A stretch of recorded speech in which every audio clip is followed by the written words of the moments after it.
Hello and welcome to Vision Economics Academy. Today we will be continuing with the series Mission CBSE for class 12. We'll start the chapter 4, that is measures of national income.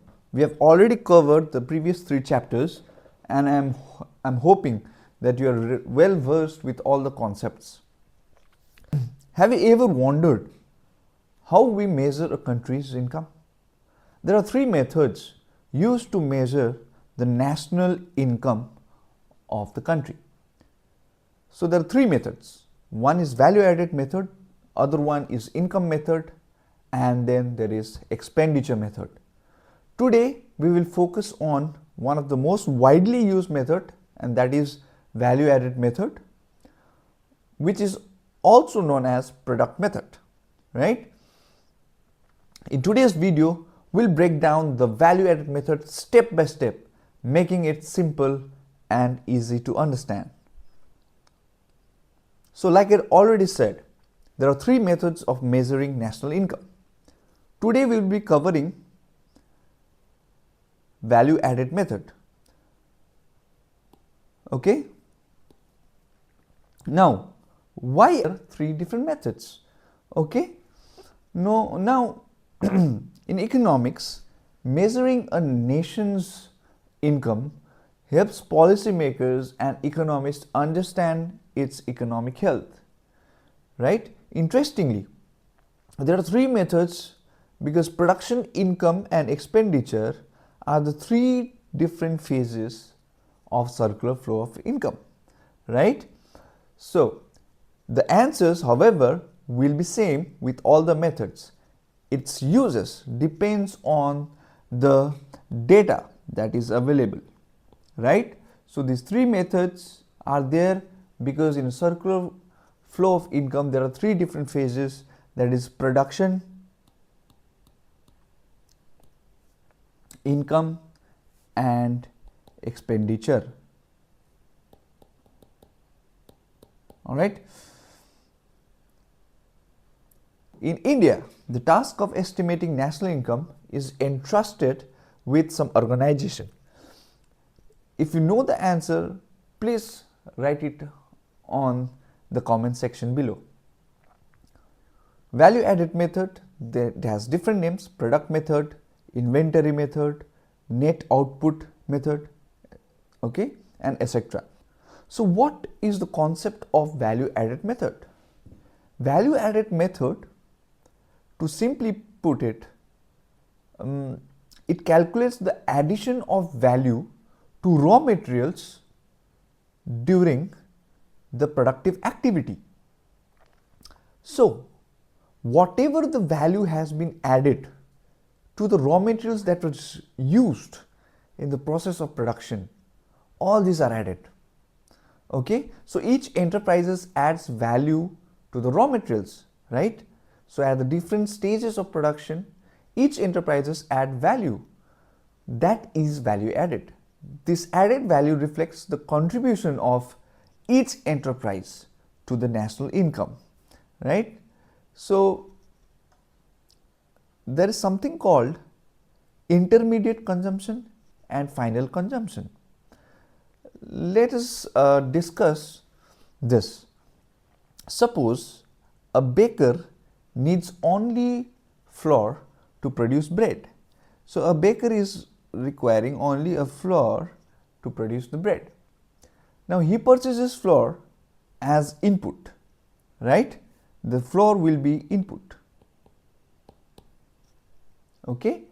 Now the input is, let's say, worth 500 rupees. Now from the miller, the baker gets flour worth 500 rupees. Now, by the virtue of its productive activity, the baker converts the flour into bread and sells it for rupees 700. Now, flour is an input, right? Flour is an input. It's an intermediate good, right? And bread is the output and its value is 700.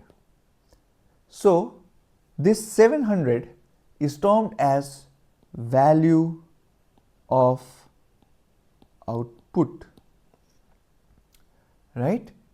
So the difference between value of output and intermediate consumption, the difference between value of output and intermediate consumption is the value added.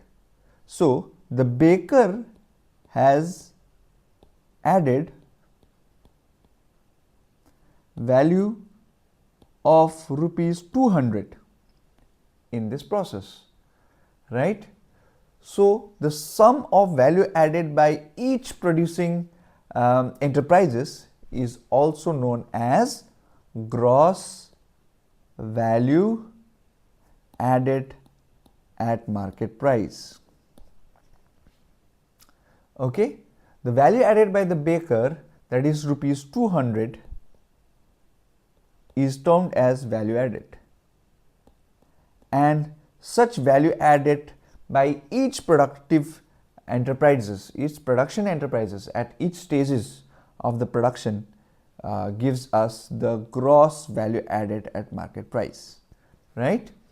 Now there's something called there's a concept, that's called intermediate consumption and final consumption, which we have just discussed, and if I'm not wrong, we have also discussed this in the previous videos, right?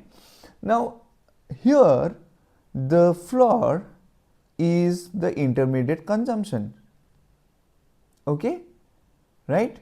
The machine which is used to make the bread, right, it is not intermediate consumption. Why is it not intermediate consumption? The machine is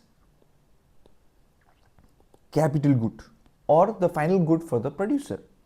So machine is a durable good which will be used for a long period of time, right? It does not change its form in the production process, right?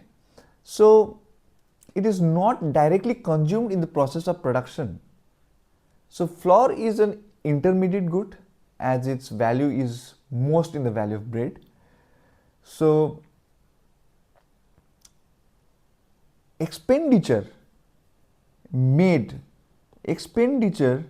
that is made by the consumer in buying the bread is the final consumption, right? And the machine purchased by the producer is the capital good or the final good for the producers. Imports are not separately included. Now it's important to note that imports are not included separately, as imports are already included in the intermediate consumption. So imports are already included in the intermediate consumption, okay? So when we purchase the raw materials, it generally means that it includes purchases within the domestic territory and from abroad. So imports are not separately included, because whenever we talked about intermediate consumption, we already mean the raw materials purchased in the domestically, okay, and also the imported goods that is used in the production process. However, if purchases are specifically mentioned as domestic purchases, if it's specifically mentioned domestic purchases, then we have to include the imports separately. Now let me make it clear, when domestic purchase is given separately, then we have to include the imports. Otherwise, if we are just talking about purchasing raw materials or intermediate consumptions it automatically includes all the raw materials purchased from the purchased domestically and also imported from abroad. Now, what is value of output? The value of output refers to the market value of all the goods and services produced in a year. Basically, right, value of output is sales plus change in stock.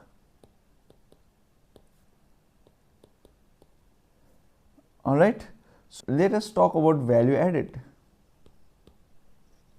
Okay, value added or GVAMP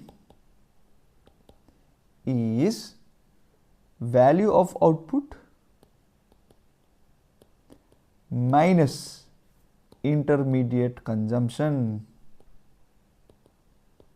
So we already know as to what value of output is, what intermediate consumption is, right?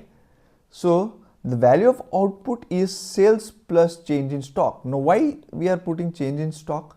Because some of the output is left unsold, right? But we include that also in our counting. So change in stock is closing stock minus opening stock. Okay, where change in stock means closing stock minus opening stock. So value of output is sales plus change in stock, whatever they have been able to sell plus change in stock. And what is value added? Value of output minus the intermediate consumption, because we only include the final value of goods and services. While accounting the national income, we only include final value of goods and services. Why do we do that? To avoid double counting. To avoid double counting. For example, there is a farmer who sells wheat at 500 rupees to the miller. Now miller makes the flour and sells it at 700 rupees. So the value added is 200, right? Now the baker will make the bread and sells the bread for rupees 1000 to the consumer. Now here the value added is 300. Okay, all right. So the final value of goods and services is not 500 plus 200 plus 700 plus 300 plus 1000. No, it will give it is double counting. So we only include the value that has been added. So the value added by the farmer is 500, the value added by the miller is 200, the value added by the baker is 300, okay, which will be rupees 1000, right? So the total value of goods and services produced is 1000, that is GVAMP, right? Now the value added method, GVAMP, GDPMP, value added means the same, the summation of all the value added from each production enterprises is GVAMP. So first we need to identify and classify all the productive enterprises of the country, the primary sector, the secondary sector, the tertiary sector, right? We have to add all this, then we'll get GVAMP, which is value of output minus the intermediate consumption, right? Now if the entire product output is sold, if the entire output is sold, whatever is being produced has been sold, then value of output is not equals to sales plus change in stock, because nothing is left unsold. So value of output will be equal to sales. Okay, all right. If sale is given, then the value of output equals to sales plus change in stock. Right, all this we have already discussed. Intermediate consumption is domestic purchases plus imports if it is mentioned specifically. Okay, otherwise intermediate consumption already has the value of imports. Now let us solve one example, numerical example. So from the given information below, calculate value added by firm A and firm B. Okay, the first thing that we need to calculate here is the value added by firm A and value added by firm B. Okay, then we have another GDP MP. We have to calculate GDP at market price and NDP at factor cost, right? So let us see the question here. Sales by firms B to general government, sales by firm A, then sales by firm A. So let us try to calculate value added by firm A first. Okay, value added by firm A will be sales by firm A, okay, that is 2 number, plus change in stock of firm A, number 4. Okay, then so this becomes sales minus intermediate consumptions, that is purchase by firm A, 7. Okay, now let us put the value. The sales years by firm A is 500, okay, and change in stock is 20. So 500 plus change in stock, okay, minus intermediate consumption, that is purchases by firm A, that is 320, which will give us rupees 200. Okay, so the value added by firm A is rupees 200. Now let us see value added by firm B. Here also sales by firm B to general government should be included. This is sales. Number 3, sales by firm B to household will also be included, right? And closing stock of firm A minus opening stock of firm B will be included, and the intermediate consumption is purchases by firm B, okay, from firm A. Now as firm A has sold to firm B, okay, here sales by, now we lastly include sales by firm A to firm B, okay, all right. So whatever B has bought from firm A needs to be included here as intermediate consumption. Now sales by firm B to the government is 1, then plus sales by firm B to household will add, then we'll add change in stock, that is the closing stock here is 5 and opening stock for firm B is 6. So 5 minus 6, that is there, okay, minus purchases by firm B from firm A, that is 200, which is number 10. Okay, let us put the value 100 plus 350, 100 plus 350 plus 40 minus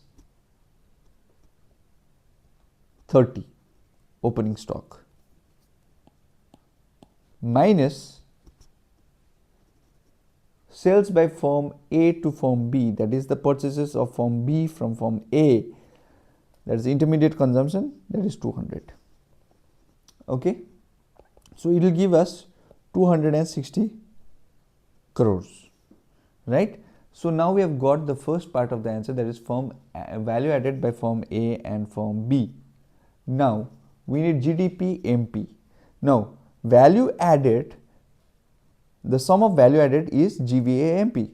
So value added by firm A and value added by firm B needs to be added, which will give us 460 crores. That is the answer for part B. Okay, because value added and gross domestic product at market price, GVA MP and GDP MP is the same thing. Okay, so we get GVA MP or GDP MP by summation of all the value added by each productive enterprises. Okay, now net domestic product at factor price, NDPFC. NDPFC is GDP MP minus, now we need to convert gross to net, that means we minus depreciation, or also known as consumption of fixed capital. Now from MP to make FC we have to subtract, right? We have to subtract indirect tax minus subsidy. Now GDP MP is 460 crores minus consumption of fixed capital is 120 crores, okay, minus indirect taxes paid by both the firm is 75. All right, so the answer will be rupees 265 crores, right? So this is the value of NDPFC. Now value added by firm A, value added by firm B, and both put together GDP MP and NDPFC, all has been found here, right? So this is how we solve the numericals of value added method. And yes, so this is pretty much what is there in the for today's class. Okay, so if you found this breakdown helpful, don't forget to like, share and subscribe for more insights into the world of economics. Okay, let us know in the comments what economic topic you would like us to cover next. So till then, be safe. Namaskar. Bye.